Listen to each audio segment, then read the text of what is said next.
बाजार और अर्थव्यवस्था का पर समाजशास्त्रीय परिप्रेक्ष्य। अर्थशास्त्र ये समझने पर केंद्रित है कि आधुनिक पूंजीवादी अर्थव्यवस्थाओं में बाजार कैसे कार्य करते हैं, जिसमें कीमतें, निवेश और बचत एवं खर्च को प्रभावित करने वाले कारक शामिल हैं। समाजशास्त्र अर्थशास्त्र से परे अंतर्दृष्टि प्रदान करके बाजार के अध्ययन में योगदान देता है। 18वीं शताब्दी के इंग्लैंड और आधुनिक अर्थशास्त्र के शुरुआती दिनों के बारे में जानना होगा, जिसे उस दौर में राजनीतिक अर्थव्यवस्था कहा जाता था।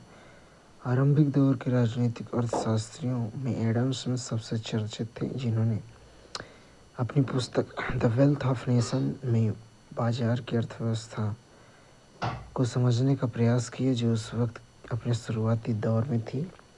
स्मिथ का तर्क था कि बाजार की अर्थव्यवस्था व्यक्तियों से आदान प्रदान या विनिमय का एक लंबा क्रम है, जो अपनी क्रमबद्धता की वजह से स्वयं ही एक कार्यशील और स्थिर व्यवस्था को स्थापित करता है। यह तब भी होता है जब करोड़ों के लेन देन में शामिल व्यक्तियों में से कोई भी व्यक्ति अपनी स्थापना का लक्ष्य नहीं रखता। इसके विपरीत समाजशास्त्री आर्थिक संस्थाओं और प्रक्रियाओं को व्यापक सामाजिक ढांचे के भीतर मानते हैं।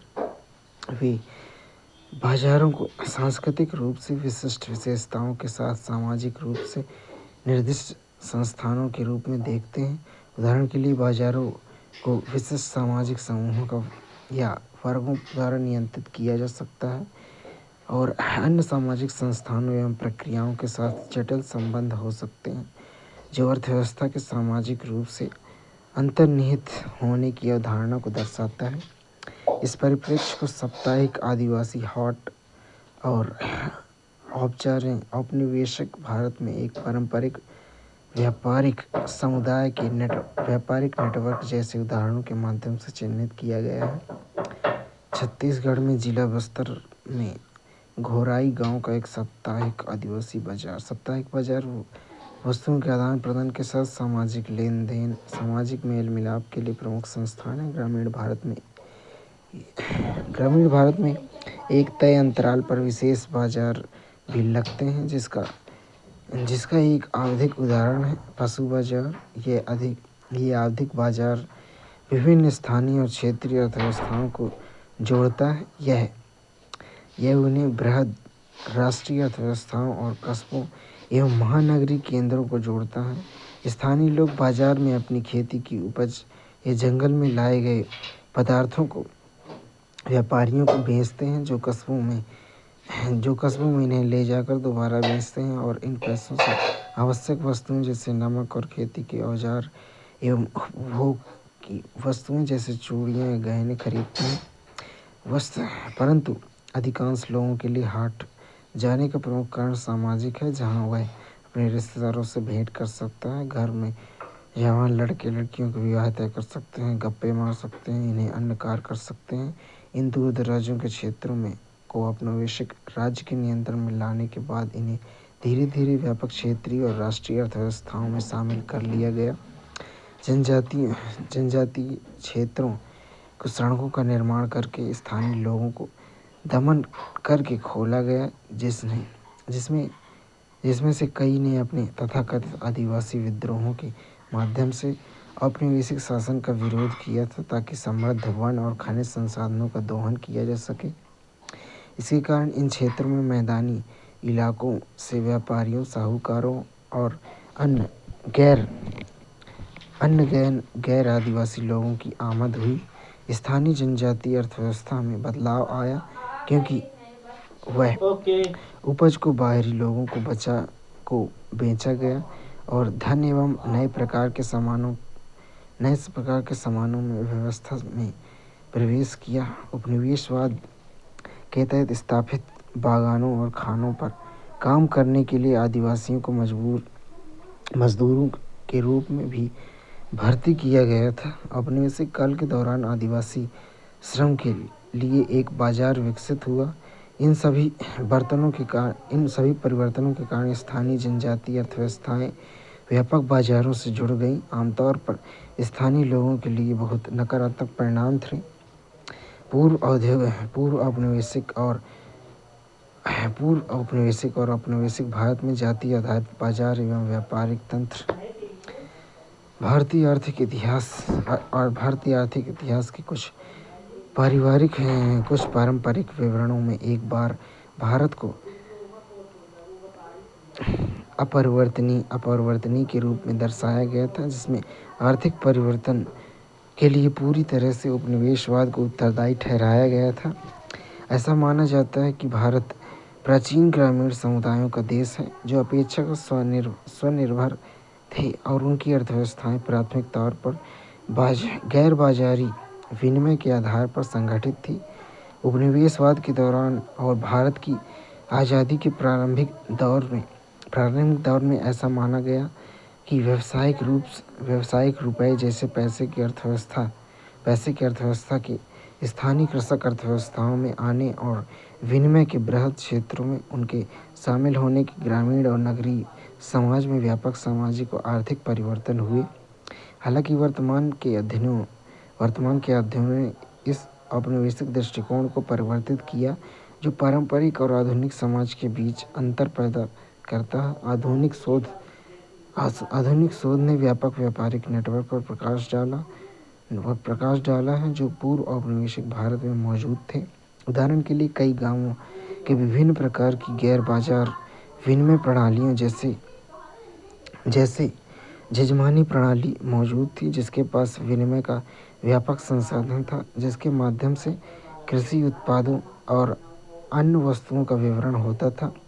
शताब्दियों से भारत हथकरघा के कपड़ों का मुख्य निर्माता और सूती कपड़े और महंगे रेशम दोनों निर्यातक होने के साथ साथ अनेक वस्तुओं जैसे कि मसालों, जिसकी वैश्विक बाजार में मुख्यतः यूरोप में भारी मांग थी, का स्रोत था। पूर्व औपनिवेशिक भारत में सुव्यवस्थित विनिर्माण केंद्र और स्वदेशी व्यापारी समूह, व्यापारिक संजाल तथा बैंकिंग प्रणाली थी, जिन्होंने भारत के भीतर एवं भारत व शेष विश्व के बीच व्यापार करने में सक्षम बनाया। इन पारंपरिक व्यापारिक समुदायों या जातियों की अपनी कर्ज एवं बैंकिंग व्यवस्थाएं थी। उदाहरण के लिए विनिमय और कर्ज का एक महत्वपूर्ण साधन हुंडी या विनिमय पत्र, जो कि एक कर्ज पत्र की तरह था, इसे व्यापारी लंबी दूरी के व्यापारों में इस्तेमाल करते थे। चूँकि व्यापार प्राथमिकता में इन समुदायों की जाति एवं नातेदारी क्षेत्रों में ही होता था, इसलिए देश में किसी एक कोने से व्यापारी द्वारा जारी हुई हुंडी दूसरे के कोने में व्यापारी द्वारा स्वीकार की जाती थी। यह भारत में पारंपरिक और आधुनिक अर्थव्यवस्था के बीच एक तीव्र विभाजन की धारता को चुनौती देता है। बाजारों के सामाजिक संगठन, पारंपरिक व्यापारिक समुदाय, भारतीय अर्थव्यवस्था के अनेक समाजशास्त्रीय अध्ययन पारंपरिक व्यापारिक समुदायों या जातियों जैसे नाकरहारों पर केंद्रित हैं। भूमि पर अधिकार, व्यावसायिक भिन्नताएं और अन्य विषयों के संदर्भ में जाति व्यवस्था एवं अर्थव्यवस्था में गहरा संबंध है। भारतीय समाज के 4 वर्णों में से एक वैश्य व्यापारी वर्ग का प्रतिनिधित्व करते हैं, लेकिन यह पहचान निश्चित होने के बजाय लचीली और आकांक्षी हो सकती है। कुछ जाति समूह जबकि पारंपरिक रूप से व्यापार से जुड़े नहीं हैं, व्यवसाय में प्रवेश करते हैं और सामाजिक रूप से ऊपर की ओर बढ़ते हुए वैश्य स्थिति का दावा करते हैं। भारत में पारंपरिक व्यापारिक समुदायों में न केवल वैश्य शामिल है, बल्कि पारसी, सिंधी, बोहरा या जैन जैसे विशिष्ट धार्मिक या सामुदायिक पहचान वाले अन्य समूह भी शामिल हैं। ऐतिहासिक रूप में व्यापारी समुदाय हमेशा उच्च सामाजिक स्थिति नहीं रखते थे। उदाहरण के लिए औपनिवेशिक काल के दौरान लंबी दूरी के नमक व्यापार को हाशिए पर पड़े बंजारा एक आदिवासी द्वारा नियंत्रित किया जाता था। सामुदायिक संस्थानों और मूल्यों की विशिष्ट प्रकृति इस बात को आकार देती है कि व्यवसाय को कैसे व्यवस्थित किया जाता है। यह समझने के लिए कि भारत में बाजार कैसे काम करते हैं, हम जांच कर सकते हैं कि कुछ समुदाय विशिष्ट व्यावसायिक क्षेत्रों को कैसे नियंत्रित करते हैं। इस जाति आधारित विशेषता का एक कारण यह भी हो सकता है कि व्यापार और खरीद फरोख्त आमतौर पर जाति एवं नातेदारी तंत्रों में ही होता है, जैसे कि हमने नौकरहारों के मामले में देखा। चूँकि व्यापारी अपने स्वयं के समुदायों के लोगों पर विश्वास औरों की अपेक्षा ज़्यादा करते हैं, इसलिए वे बाहर के लोगों की बजाय इन्हीं संपर्कों में व्यापार करते हैं। इससे व्यापार के कुछ क्षेत्रों पर एक जाति का एकाधिकार हो जाता है। उपनिवेशवाद और नए बाजारों का आविर्भाव। उपनिवेशवाद के आते ही भारतीय अर्थव्यवस्था में गहन बदलाव आए, जिससे उत्पादन, व्यापार, कृषि में एक अभूतपूर्व विघटन हुआ। उदाहरण के लिए इंग्लैंड में सस्ते निर्मित वस्त्रों के प्रवाह के कारण हथकरघा उद्योग को नुकसान हुआ, जबकि पूर्व औपनिवेशिक भारत में पहले से ही एक जटिल मुद्रीकृत अर्थव्यवस्था थी। औपनिवेशिक काल एक ऐसा क्षण था जब भारत वैश्विक पूंजीवादी अर्थव्यवस्था में अधिक एकीकृत हो गया था। ब्रिटिश उपनिवेशीकरण से पहले भारत विश्व बाजार में निर्मित वस्तुओं का एक प्रमुख आपूर्तिकर्ता था। उपनिवेशीकरण के बाद ये कच्चे माल और कृषि उत्पादों का एक स्रोत एवं निर्मित वस्तुओं का उपभोक्ता बन गया, जिससे मुख्य रूप से इंग्लैंड के औद्योगिकरण को लाभ हुआ। यूरोपीय लोगों ने मौजूदा व्यापारी समुदायों के साथ साझेदारी करके या उन्हें विस्थापित करके व्यापार और व्यावसायिक परिदृश्य में प्रवेश किया। हालांकि मौजूदा आर्थिक संस्थाओं को पूरी तरह से उलटने के बजाय भारत में बाजार अर्थव्यवस्था के विस्तार ने कुछ व्यापारी समुदायों के लिए नए अवसर प्रस्तुत किए। मारवाड़ियों ने स्वयं को आधुनिक उद्योगपतियों में कैसे बदल दिया। उपनिवेश काल के दौरान ही मारवाड़ी एक सफल व्यापारिक समुदाय बने, जब उन्होंने औपनिवेशिक शहरों जैसे कलकत्ता में मिलने वाले नए अवसरों का लाभ उठाया और व्यापार तथा साहूकारी जारी रखने के लिए देश के सभी भागों में बस गए। उनकी सफलता व्यापक सामाजिक संबंधों पर निर्भर थी, जो विश्वास को बढ़ावा देते थे, जो उनकी बैंकिंग प्रणाली के लिए महत्वपूर्ण थी।